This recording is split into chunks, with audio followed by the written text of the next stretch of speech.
hari kesi ya Bugarama za Rusizi, ibintu bijyanye n'imihanda bawicaye umuntu wa infrastructure. Yes, mumbwire kiriya kibazo cy'umuhanda. Reka mbasoze kandi mbifise byiza mwemeje kudukurikira kandi nyine mudasiba kudukurikira umunsi ku wundi. Reka tureze nikaze abakozi bacu bari muri diaspora aho bari bumve ko tubaye ikaze mu kiganiro cyacu acyuyu munsi. Harashize iminsi igera kuri 3 His Excellency Paul Kagame rero agarutse ku kibazo cy'umuhanda wa Bugarama.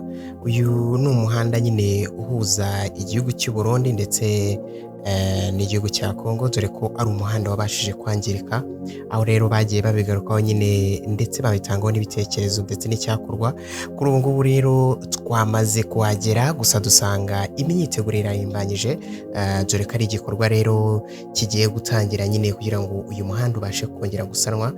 Ni umuhanda wangiritse ku rwego rutabaho. Ni umuhanda wari umaze igihe kinini warangiritse, aho rero benshi bari bafite ibibazo nyine by'uyu muhanda, gusa bakaba baravugiwe nyine na His Excellency Paul Kagame. Aha yari mu nama yari yahuje nyine n'umuryango wa FPR, dore ko yari yahujwe n'abanyamuryango basaga 2200. Ni inama rero yari yayobowe nyine na His Excellency Paul Kagame, ndetse na Madame Jeannette Kagame nayo yari yitabiriye iyi nama nyine, dore ko ari inama yaranzwe no kugaragaza ibimaze kugerwaho nk'umuryango wa FPR, by'umwihariko nyine mu gihugu cyose muri rusange, no kuvuga nyine mu myaka 31 ishize. Hagiye rero hatangwa ibitekerezo byinshi ndetse n'icyakorwa kugira ngo nyine igihugu nacyo gikomeze gutera imbere. Gusa haje kugaragara nyine ikibazo cy'umuhanda wa Bugarama.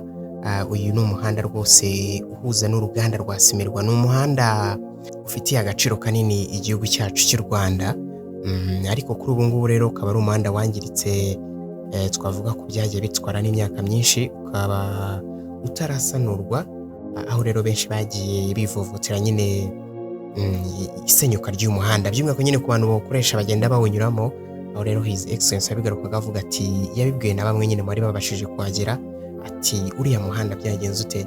Aho rero yarabajije nyine minisitiri ubishinzwe, no kuvuga nyine minisitiri nyine ubarizwa mu karere ka Rusizi. Aho rero yavuze ko habayeho uburangarane nyine bwo kutatondeka neza iby'ingenzi, dore ko benshi bakomeje kuvuga ati ubundi byakagombye kuba byarakemutse kera. His Excellency Paul Kagame yavuze ko yaherukaga hafi muri 17 by the way. Yavuze ko aribwo yaraheruka, ndetse nyine ahangaha akaba wari utarasenyuka neza, dore ko minisitiri abigarutse avuga ati igihe cyari cyamaze kugira nyine kijya ugombaga kumara, dore ko iyi mihanda uba usanga nyine ifite igihe ntarengwa nyine igomba kumara. Kuri inshuro rero tukaba rero twamenya amakuru ko uyu muhanda nyine watangiye gusanurwa ndetse nyine no gukorerwa nyine byinshi kugira ngo wongere umuhanda mwiza, dore ko ari umuhanda nyabagendwa. Bakaba rero bahereye mu gace ka Nzahaha, nyine hano ni mu murenge nyine wa Nzahaha, umanuka rwose ujya mu Bugarama. Akaba ariho rero bahereye kugira ngo babashe nyine gukomeza kusanura. Ubuyobozi bw'akarere ka Rusizi rero bwamaze nabwo guhamya ko ari igikorwa nyine cyahise gitangira mu buryo bwihuse cyane kugira ngo babashe kugisoza kare, dore ko nyine tugiye gutangira no mu mwaka wa 2026. Harizera rero ko uyu muhanda by'umwihariko uyu wa Nzahaha uhuza nyine ibi bihugu byombi uzaba wamaze gukemuka. Nk'uko mubibona muri video murabona ko bakataje cyane bitandukanye nyine n'ibyari bisanzwe birimo. Usanga hari imashini zishinzwe kwegura imodoka zagwaga, kuko uyu muhanda watezaga impanuka cyane. Watezaga impanuka ku buryo His Excellency Paul Kagame yabigereranije avuga ati ntabwo ukiri umuhanda ahubwo wabaye umurima bahingamo, aho imodoka wagendaga rwose ugasanga ibi bimodoka binini nyine bya rukururane hari aho byashyitse birananirwa ahubwo bigashaya. Hano rero hahuraga imashini mu muhanda nyine uzenguruka ugenda wegura mwene izi modoka ziba zagiye nyine zigwa. No kuvuga ko nyine ibi byose bigiye kurangira. Aya ni amashusho twahawe rero n'abaturage bahariya nyine babarizwa ahangaha bari kureba ibikorwa biri kugenda 5 kuri 5. aho ubona ko rwose biri gutanga icyizere cy'uko uyu muhanda ugiye kongera ku muhanda mwiza. Ni umuhanda munini, ni umuhanda wari wasenyutse cyane, ariko kuri ubu ngubu turizera ko byose nyine bigiye kugenda neza, kandi nyine turakomeza kuhabera 5/5.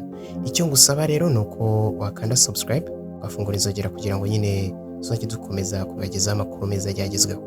Njye nitwa kandi ndabashimiye. Hari kesi ya Bugarama za Rusizi, ibintu bijyanye n'imihanda bawicariho, umuntu wa infrastructure. Yes, mumbwire kiriya kibazo cy'umuhanda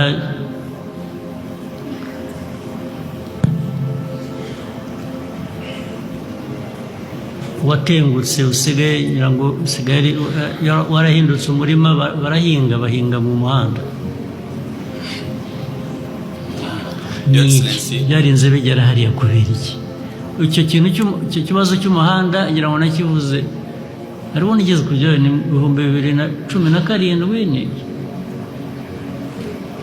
ni ibintu mperuka kera, ariko umuhanda warasibye. Ejo bundi abantu barinda umutekano nibo babimbwiye rwose, badafite ahantu banyura, badafite uko bagenda.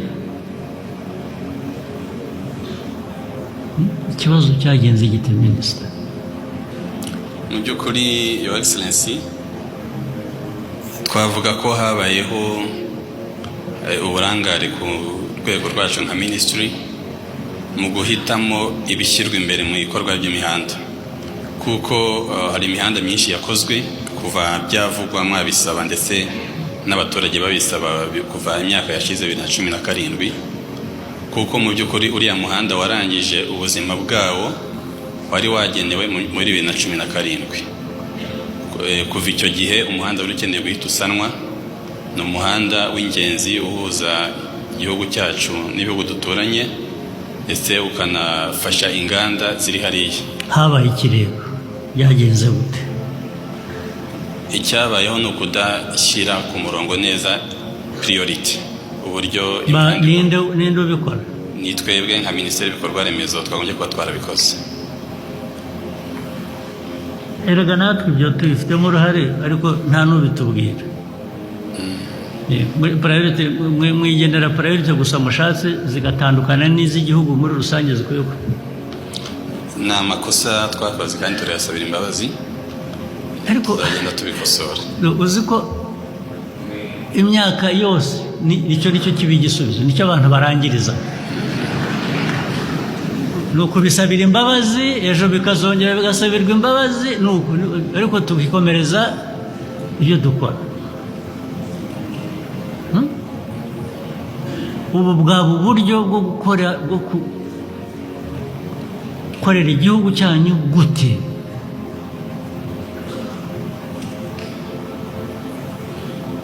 Ariko uravuga ko amafaranga yabuze yo gukora uwo muhanda?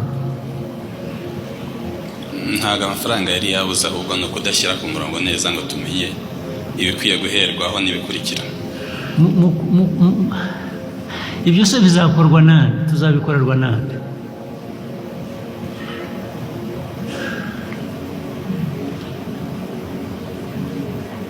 Niba minisiteri bishinzwe itabikurikirana, n'izindi nzego ntizibikurikirane, ubwo bishinzwe nde? Bizakorwa gute nande? N'ubuyobozi ndetse bw'akarere ubwabo bakwiye kuba babifitemo uruhare. Byagenze gute? Urebye akarere kagiye katumenyesha ko hari ikibazo. Urumva akarere ko kakoze ibyabo karabamenyesha, kakirwa kabasaba ko dufite mwe mukicecekera. Ntabwo twihuse bihagije. Nta nubwo mwihuse na busa, ntabwo ari bihagije.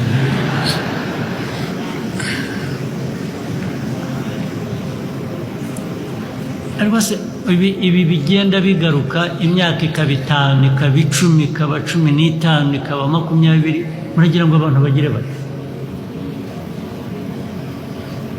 Nibyo navugaga, biriya ureba Gen Z bajya ku muhanda, ni Gen Z harya niko babyize. bagatera amabuye bakoze babampa ngo bankubitire babirukanse ku manywa y'ihangwe nge nzi ko bazambabarira ntabwo bazapfa nanjye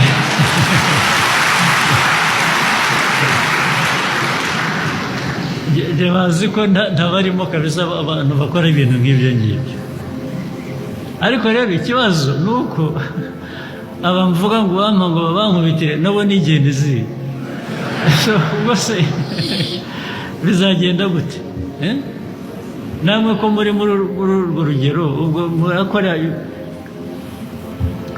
ubona iki kibazo yakigenza ate